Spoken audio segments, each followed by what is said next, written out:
Kabupaten Tanah Datar, Provinsi Sumatera Barat. Setiap nagari memiliki keunikan dalam tiap penuturannya. Keunikan bahasa Minangkabau Tanah Datar menjadi kekayaan daerah yang kelestariannya penting untuk dijaga. Banyak tutur bahasa asli Tanah Datar, terkhususnya di Nagari Tabek Patah, yang sudah tidak digunakan lagi. Hal ini menjadi bukti bahwa mulai terjadinya kelangkaan bahasa, Badan Bahasa sebagai unit utama di Kemendikbudristek yang mengawal pengembangan dan pembinaan bahasa telah melakukan transformasi kebijakan dengan 3 fokus utama. Salah satunya ialah melestarikan bahasa dan sastra daerah. Untuk itu, dengan bangga saya mengangkat sebuah program yang bertujuan untuk merevitalisasi bahasa Minangkabau yang berkonsentrasi di Nagari Tabek Patah, Kota Batuah, Kosakata Arkais Bahasa Minangkabau Tanah Datar, Nagari Tabek Patah. Program Kota Batuah dilaksanakan dengan menghimpun kosakata arkais dari para penutur jati berusia 60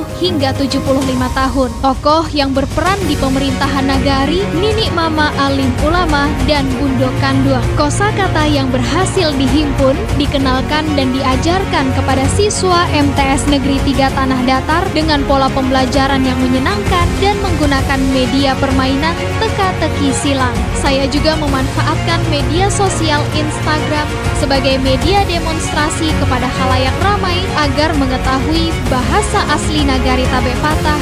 As a young generation born in Tanah Datar, I'm ready to help the government to preserve regional language and literature. Assalamualaikum warahmatullahi wabarakatuh. Halo sana cadia babahaso, Denai Odilia Musdalifah Putri Sanora dari Tanah Datar, Duta Bahasa Sumatera Barat tahun 2020 ampe.